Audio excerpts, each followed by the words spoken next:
Olá, tudo bem? Estamos de volta para o segundo vídeo referente à aula de número 13 da disciplina de Cálculo 2 para estudantes de Sistemas da Informação da Escola de Artes, Ciências e Humanidades da USP.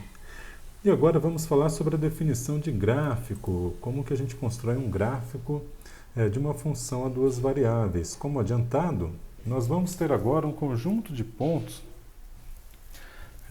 que tem duas componentes x e y que descrevem um ponto no domínio da função f de x e y e um terceiro número z, que reflete a imagem da função f de xy, quando xy pertence ao domínio da função. Então agora nós temos uma estrutura, né, uma superfície no espaço tridimensional, que é um conjunto de, quer dizer, o gráfico então vai ser um conjunto de pontos no espaço tridimensional. Aqui a gente, na letra E, a gente dá um exemplo, né? A gente ilustra essa condição tomando uma casca esférica. Essa daqui então é uma casca esférica. Embaixo, aqui projetado no plano XY, nós vamos ter um círculo. Isso aqui é o domínio desta, né, que dá origem a esta casca esférica. Então aqui estão todos os pontos XY que nós vamos utilizar para construir essa casca. E aí fica então no eixo, na vertical aqui, o eixo Z, né, ele tem a imagem da função, o conjunto imagem da função no eixo Z, e a projeção, né, desta casca no eixo Z determina então qual é o tamanho desse conjunto imagem. Aqui a gente apresenta apenas uma casca esférica, o hemisfério norte de uma casca esférica. Então este aqui indica a imagem desta função. A gente pode fazer alguns gráficos no espaço tridimensional. O primeiro deles, naturalmente, que nós já até fizemos previamente, é o plano no espaço tridimensional. Então ele pede para esboçarmos o gráfico de uma função f de xy, cuja equação f de xy é 6 menos 3x menos 2y. Quando nós fazemos isso, nós chegamos então a esse plano. Uma função é um plano, né?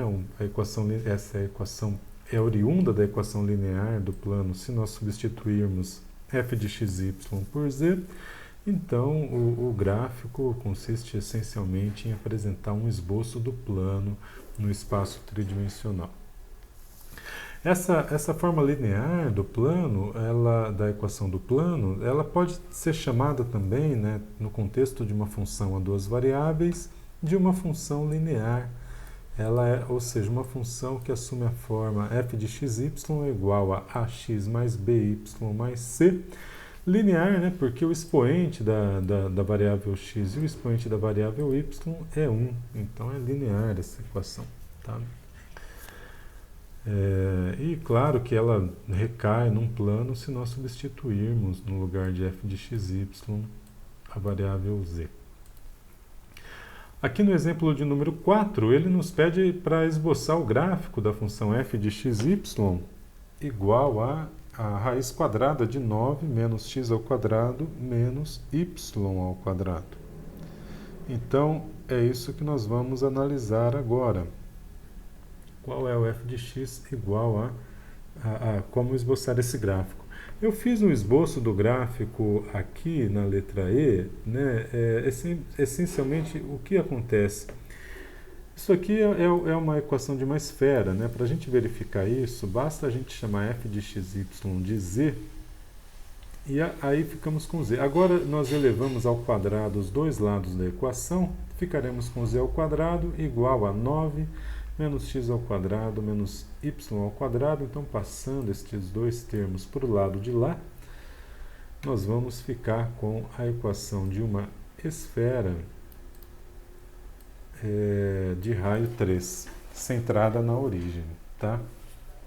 O que acontece é que no gráfico, como essa daqui então é a equação da esfera, então veja, o gráfico, a gente desenharia uma esfera, mas como o gráfico se limita a pegar somente a componente positiva de z, então essa é a razão pela qual nós temos um hemisfério aqui só na parte de cima só na parte de cima do plano XY, né, do plano horizontal, tá bom? Então essa é a razão de termos apenas uma casca esférica na parte superior. Aqui esta é a origem deste gráfico que a gente está pedindo para esboçar. Um gráfico também que eles pedem aqui tem essa função de custo da produção de Cobb-Douglas, e ele pede para esboçarmos o gráfico. A função tem essa cara, né? Ela é 1,01 vezes L elevado a 0,75 vezes K elevado a 0,25. Então essa função aqui ela vai ter essa característica, ela vai crescendo lentamente, né?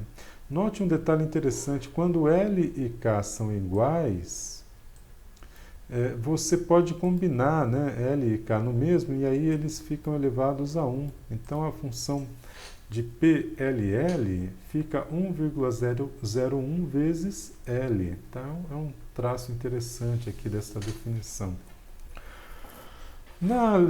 No sexto exemplo, ele pede para a gente pegar e encontrar tanto o domínio quanto a imagem e esboçar o gráfico desta função aqui, h de xy igual a 4x² mais y². Note que não há nenhuma restrição sobre os valores de x e y, então nós podemos tomar x e y como qualquer dupla ordenada no plano R², no R2. E a imagem tem uma restrição. Veja, x² é um número positivo, y² é um número positivo, então o conjunto imagem vai ser o conjunto dos números z pertencentes aos reais, tais que z maior ou igual a 0. E aí, então o intervalo vai ser aqui, o intervalo, a imagem, né, o conjunto imagem vai ser um intervalo que vai de 0 a infinito, 0 incluído, como induzido, se pode depreender deste colchete virado para a esquerda. Tá?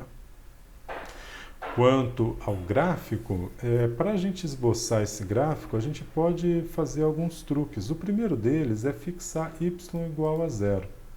Quando nós fazemos esta escolha de y igual a 0, então o h de x0 fica 4x², e nós podemos ver então que esta função projetada no plano xz é uma parábola de equação 4x².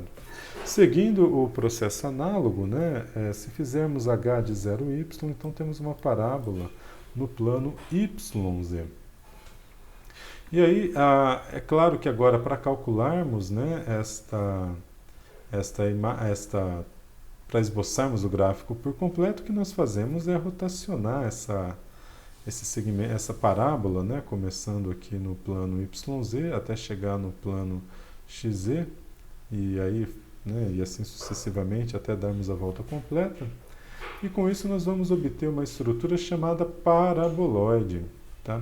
Então o paraboloide aqui, a gente chama ele de paraboloide, ele é uma cuia, né? Você poderia fazer uma cuia aqui, começou o pato no tacacá, lá no Amazonas, pode se comer numa cuia dessas, né? Paraboloide. O que tem essa cara aqui, e tem essa coisa interessante, porque se você olha na parte superior desta cuia, que você está comendo pato no tacacá, é bem fonético, né? Pato no tacacá. Você vai ter então uma elipse. A gente vai explorar um pouquinho mais esta estrutura aqui no futuro. Tá? Mas aqui está então um esboço, né? Esse vértice aqui do paraboloide está no plano xy, e essa altura aqui é dada então por 4x² mais y². Bom, com isso nós vamos só explorar mais 3 gráficos, né? A gente apresenta aqui as funções A, B e C que são funções que podem dar origens a gráficos no plano tridimensional, no espaço tridimensional. A primeira das funções, ela tem essa cara bonita, né? x² mais 3y² vezes uma exponencial de x² menos y². Então veja que ela tem dois pontos belíssimos aqui, dois máximos, né? E esse mínimo aqui, esse vale aqui no meio. A próxima função é seno de x mais seno de y, e veja que ela tem essa grande quantidade, né, de picos e vales aqui espalhados, né, ao longo do espaço. Por último, nós temos essa função f de xy igual a seno de x vezes seno y dividido por xy. Então, quando nós tomamos o limite em que x e y vão a zero, essa função vai valer 1 aqui neste limite, em torno da origem, e à medida em que x e y crescem, né, o máximo e mínimo aqui o máximo dos picos e vales aqui, os máximos e mínimos vão ficando cada vez mais próximos do zero, e quando você está longe o bastante da origem, isso aqui na prática você pode aproximar como sendo nulo, né, e essa função fica um plano. O mesmo acontece com a função da letra A, veja como está acontecendo aqui. Com isso nós concluímos esta etapa da nossa aula de número 13, nos despedimos e no próximo capítulo vamos conversar um pouco sobre as curvas de nível, que são curvas definidas no espaço tridimensional, que correspondem a um valor fixo da função a duas variáveis, f de xy igual a k. E, por último, vamos generalizar a noção de função de duas variáveis para a noção de função de 3 ou mais variáveis, o que é simplesmente uma generalização bastante direta. Então, nos despedimos, até breve, nos vemos no próximo vídeo. Tchau, tchau.